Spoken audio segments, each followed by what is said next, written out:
Hi and hello guys, तो क्या हाल चाल है? सब ठीक ठाक? Well I am Jain. तो आज हम बात करने वाले हैं पुराने ज़माने की वीडियो कॉल जिसमें आप सब कुछ कह जाते हो बिना होटल आए। अच्छा, हाँ, आज का वीडियो उसी चीज़ के ऊपर है। इस चीज़ का नाम है खत, लेटर। आइए देखते हैं, बैठ से मजा आएगा। ओ ला ला ला मेरी गाल सुन, तेरा टैग हुआ दबा के बनाऊंगा नई धुन, फिर भी ना मानेगा मारूंगा चुन चुन चुन तेरी हड्डियों का चूर। तो ये कहानी है मेरे एक दोस्त मोहित की। मैंने कम से कम 50 टेक्स्ट लिए होंगे ऑडियो रिकॉर्डिंग करते वक्त, पर हर बार मेरे मुंह से उसका असल नाम निकल जाता है। ये तो लेटेस्ट न्यूज़ है। तो ये कहानी है मेरे एक दोस्त रोहित की। क्या क्या क्या क्या? चलो भाड़ में जाए, मैं रोहित ही बोलूँगा। तो ये कहानी है मेरे एक दोस्त रोहित की। जब मैं स्कूल में 7th क्लास में था तब ना रोहित को एक लड़की से बहुत शिद्दत वाला प्यार हो गया था। कांग्रेचुलेशन। अब देखो, प्यार में ऐसा होता है कि लड़का जाके लड़की को बता देता है। अगर हाँ हुई तो शुरू हो गई एक और दास्तान, अगर ना हुई तो करता रहेगा लास्ट मोमेंट तक ट्राई, क्योंकि लड़के ना इतनी जल्दी हार नहीं मानते, ऐसा मुझे लग रहा था। अब अपने ठाकुर को ही देख लो, कटवाने के बाद भी बाज नहीं आया।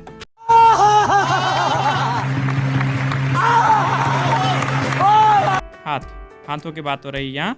हाथ कटवाने के बाद भी बाज नहीं आया। अब दूसरे लोग ऐसे होते हैं कि प्यार करेंगे पर बताएंगे नहीं। हमारा रोहित भी कुछ ऐसा ही था। ठीक है। अब देखो, दुनिया में 80% लड़कों के पास गर्लफ्रेंड होती है। अब बाकी बचे 10% लड़कों के पास गर्लफ्रेंड नहीं होती। क्यों? क्योंकि उनके पास दिमाग होता है। ठीक है, लेकिन रुको, 80% और 10% ये हुए 90%। बाकी के बचे 10% लड़के कहाँ गए? हाँ, उनके पास ना गर्लफ्रेंड होती है ना ही दिमाग होता है।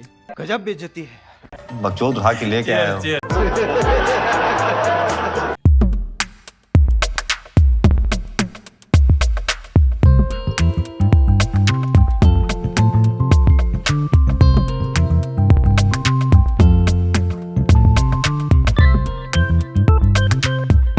जब रोहित ने किरण को पहली बार देखा था ना, तो उसके दिल में ये वाला गाना बज रहा था। देखा तेनू पहली बार में होने लगा दिल बेकरार में। नहीं, मुझे क्या पता उसके दिल में क्या चल रहा था। इनको क्या ही पता है। अब रोहित का प्यार शुरू हुए 7 महीने हो चुके हैं, पर अभी तक इसने उसको बताया नहीं है। और फिर होता वही है जो हर लव स्टोरी में होता है। किरण स्कूल से निकल गई, किसी दूसरे स्कूल में उसकी एडमिशन हो गई। मगर एक अच्छी बात ये थी कि किरण हर फ्राइडे को हमारे स्कूल आती थी, क्योंकि उसके स्कूल की छुट्टी हमारे स्कूल से 1 घंटा पहले हो जाती थी। और उसके छोटे भाई अभी तक हमारे स्कूल में ही पढ़ते थे। वे मेरा टोला नहीं आया टोला, वे मेरा। किरण के जाने के बाद रोहित बहुत उदास रहने लगा। हमने उसको बहुत इंकरेज किया कि चलो आज हम छुट्टी में किरण के स्कूल जाएंगे और दिल वाले दुल्हनिया ले जाएंगे। क्या बोल रहे हो आप? आज हम जाएंगे और किरण को बताएंगे, उसके बाद जो होगा देखा जाएगा। अगर हाँ हुई तो क्या बात है, अगर ना हुई तो उसकी शादी में कुर्सियाँ लगा लेना।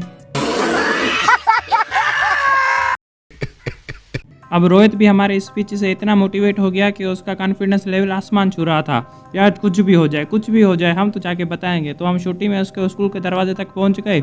रोहित का कॉन्फिडेंस लेवल 100%। 5 मिनट के बाद स्कूल का बेल बजा। बेल की आवाज़ सुनते ही रोहित का कॉन्फिडेंस लेवल ड्रॉप हो गया, 90% बचा। इतने में लड़कियां बाहर निकलने लगी। भाई साहब का कॉन्फिडेंस गिरता गया 80%, 60%, 50% तक पहुंच गया। कोई बात नहीं, मगर इतना भी ठीक है किरण को बताने के लिए।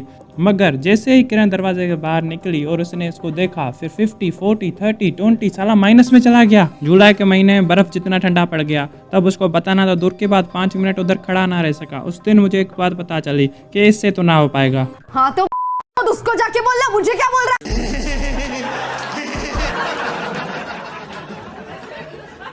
दूसरे दिन हम सब क्लास में बैठकर ये सोच रहे हैं कि अब करना क्या है।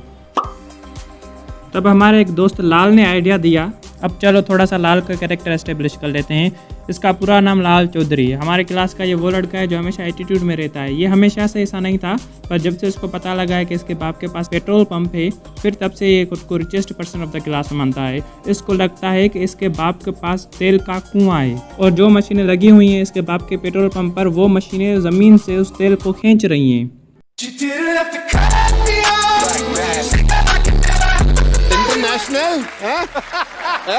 हमने उसे बहुत समझाया कि लाल, तेरे बाप के पास तेल का कुआं नहीं है, तेरा बाप शेख नहीं है, डीलर है, कंपनी से तेल खरीदता है, बेचता है। तो कहता था जलते हो तुम लोग मुझसे, सक्सेस नहीं संभाल पा रहे हो मेरी। इसकी सक्सेस, इसके बाप का पेट्रोल पंप। माना कि having petrol pump is a big deal, पर इतना नहीं कि आदमी पूरा बावला ही हो जाए। तो इसने आइडिया दिया कि अब हम उसके घर जाएंगे और उसके बाप से मिलेंगे। पर रोहित ने इतने में बहुत ही समझदारी वाला सवाल पूछा कि अगर हम उसके घर गए, उसके बाप से मिले भी, बोलेंगे क्या? Very good question. तो ये सुनते ही लाल ने कहा, इसमें सोचने वाली क्या बात है, जाकर उसका रिश्ता मांगेंगे तुम्हारे लिए और बोलेंगे लड़का अभी पढ़ रहा है, उसकी शादी 3-4 साल के बाद करेंगे, तब तक तुम कोई अच्छी सी सीवी बना लो जो अंकल को दिखानी है, ताकि उसको भी तो पता चले कि हमारा लड़का किससे कम थोड़ी है।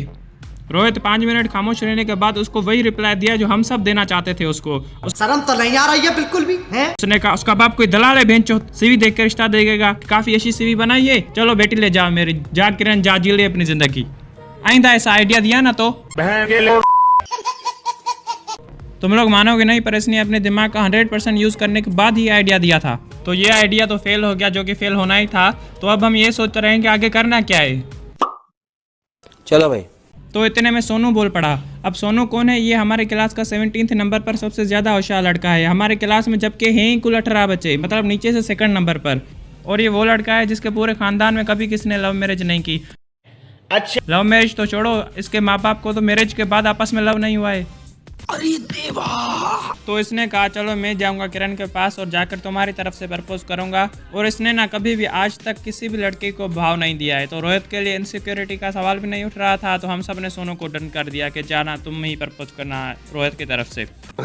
ऐसे बोलो ना। हम सब अब वेट कर रहे थे फ्राइडे का। आखिरकार वो दिन आ गया और छुट्टी से आधा घंटा पहले किरण भी आ गई। तो सोनू उठा गया उसके पास। इतने में रोहित की धड़कनें तेज हो गई कि हाँ बोलेगी कि ना बोलेगी। और यकीन मानो सोनू ने इतने वाहियात तरीके से प्रपोज किए हैं ना, उसको जाकर बोलता है सुनो एक बहुत सीरियस बात करनी है तुमसे रोहित की तरफ से। आई लव यू, मैं तुमसे बहुत प्यार करता हूँ, तुम्हारे बिना जी नहीं सकता, क्या तुम मेरी गर्लफ्रेंड बनोगी? ये रोहित कह रहा है। ये क्या था? हक दिया। चुप, बिल्कुल चुप। ये क्या तरीका है? ऐसा रूड लहजा देखकर तो कुत्ता भाग जाए, लड़की हाँ कैसे बोल देगी? तो उसने सिंपली कह दिया नो। और ऊपर से पलट कर बोलता है कि देखने में तो तुम कोई खास इतनी है नहीं, हाँ क्यों नहीं बोल देती बेचारे को? और इतना घमंड तुम्हें है क्यों? थोड़ी बहुत खूबसूरत होती तो बात समझ में भी आती। मैंने तो इसे पहले ही कहा था किसी सुंदर सी लड़की के पीछे जाओ, उसको पटाओ, लेकिन नहीं। रोहित बेचारे को इतना सदमा लगा, बेहोश होने के कगार पे आ गया था। सोनू को देखकर बोला साला कल मर जाए दुख नहीं होगा। पर गुस्सा भी कितना टाइम करना, वैसे हॉस्पिटल तो हमें ही ले जाना था। क्यों भाई? तो आपको क्या लगा इतनी इंसल्ट सुनने के बाद वो इसको जिंदा जाने देती? साली को गोली मार देनी चाहिए थी। पर भली औरत ने हाथ पांव तोड़कर सलामत छोड़ दिया कमीने को। वाह दीदी, वाह दीदी। दीदी वाह दीदी। अब हम अगले दिन क्लास में बैठकर फिर से ये सोच रहे हैं कि करना क्या है। तो इतने में रोहित ने खुद दिमाग इस्तेमाल किया और उसको एक माइंड ब्लोइंग आइडिया आया कि वो खत लिखेगा।